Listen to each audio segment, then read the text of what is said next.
बहुत पुराने समय की बात है। एक गांव में एक भिखारी रहता था। वो बहुत ही आलसी और गरीब था।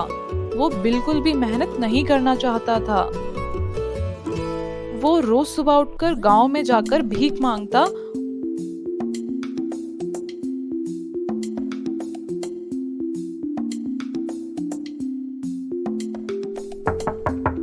और जो भी वहां से मिलता उसको अपने घर ले आता।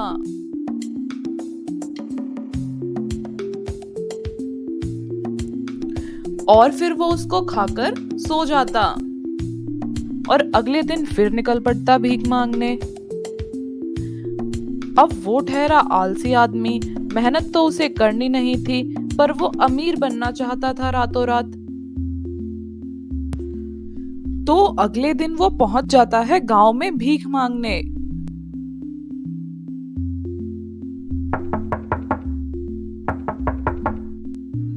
उस दिन उसको भीख में दूध की एक भरी हुई बोतल मिलती है। ये देखकर वो बहुत ही ज्यादा खुश हो जाता है और उस बोतल को लेकर वो निकल पड़ता है अपने घर की तरफ।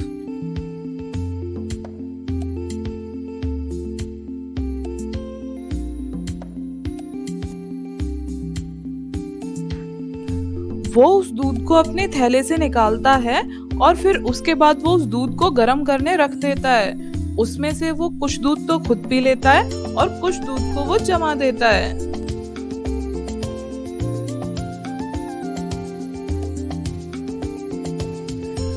और फिर वो उस दूध के बर्तन को अपने बिस्तर के साइड में रखकर सो जाता है।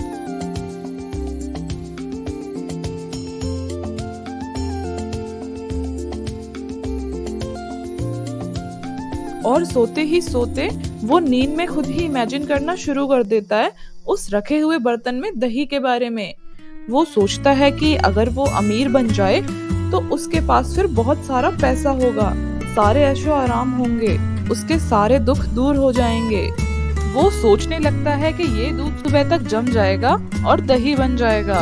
फिर मैं इसमें से मक्खन निकाल लूंगा और उस मक्खन को गर्म करके घी बना दूंगा और फिर बाजार जाके उस घी को बेच दूंगा और मोटा पैसा कमाऊंगा। और उसके बाद उन पैसों से मैं मुर्गी खरीद लूंगा। फिर वो मुर्गी बहुत सारे अंडे देगी, जिनमें से बहुत सारे मुर्गी के बच्चे निकलेंगे और फिर वो अंडे देंगे।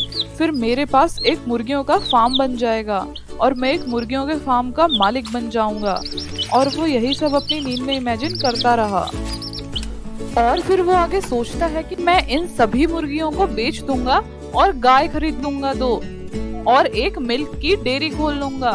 सारे गांव के लोग फिर मुझसे ही दूध लेने आया करेंगे और मैं बहुत ज्यादा अमीर हो जाऊंगा। और उसके बाद मैं एक कपड़ों का बहुत बड़ा शोरूम खोल लूंगा। फिर पूरे शहर के लोग और गांव के लोग मेरे ही शोरूम में कपड़े लेने आया करेंगे। और फिर मैं जब बहुत अमीर हो जाऊंगा तो मैं एक अमीर घर की सुंदर सी लड़की से शादी कर लूंगा और मेरा एक बहुत ही सुंदर सा बेटा होगा। और फिर अगर वो जरा सी भी शरारत करेगा तो मैं उस पर बहुत गुस्सा करूंगा और उसको डांटूंगा, मारूंगा।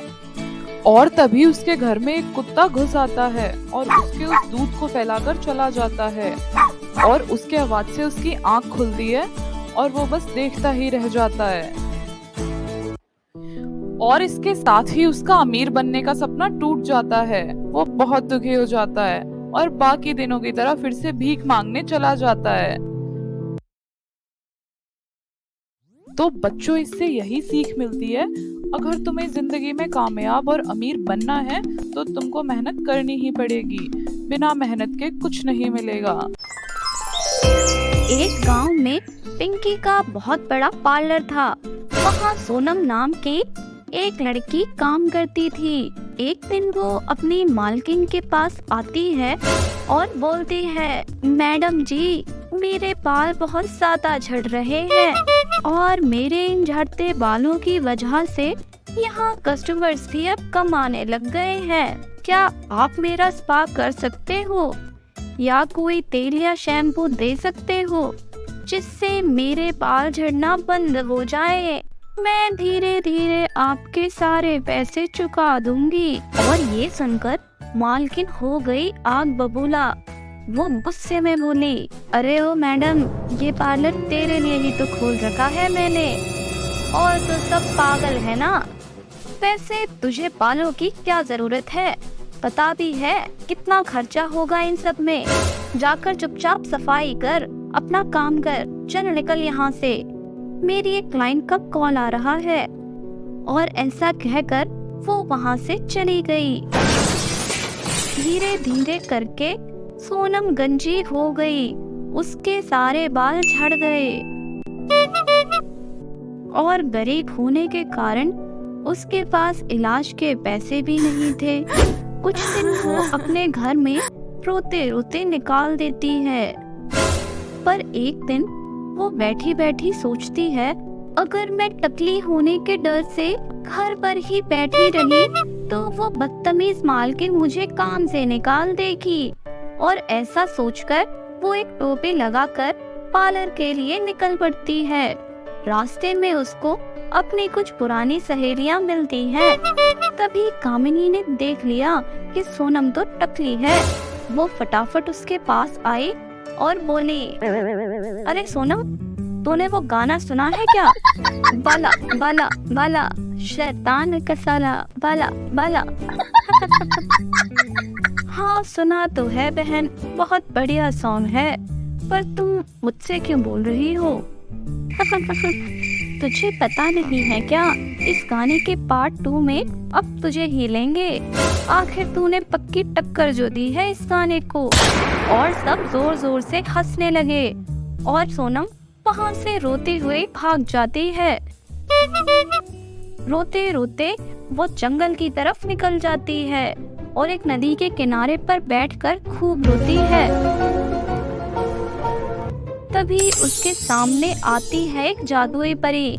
अरे तुम रो क्यों रही हो? सब मेरा मजाक उड़ा रहे हैं, सब हंस रहे हैं मुझ पर। मेरे बालों को वापस कर दो भगवान, नहीं तो मैं मर जाऊंगी। अरे ये तुम कैसी बातें कर रही हो? सुनो, तुम बिल्कुल दुखी मत हो, मुझे पता है तुम बहुत मेहनती हो और अच्छी लड़की हो।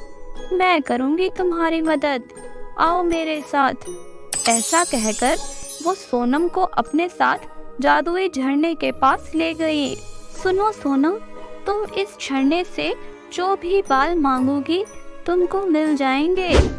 और तभी जादुई झरने के बालों से वो बहुत सुंदर हो गई और वो खुद को बहुत सुंदर देखकर खुश हो जाती है। और वहाँ से जादुई बाल वो अपने घर भी ले जाती है, जिसकी मदद से वो अपना खुद का एक सैलून खोलती है और धीरे धीरे करके बहुत अमीर हो जाती है। तो दोस्तों, कैसी लगी आपको जादुई बालों के झड़ने की कहानी? जल्दी से हमें कमेंट्स में बताओ और इस वीडियो को लाइक और शेयर जल्दी से कर दो। और ऐसी ही कहानियाँ रोज देखने के लिए हमारे चैनल को सब्सक्राइब कर दो। बाय बाय फ्रेंड्स, मिलते हैं आपसे एक नई कहानी के साथ।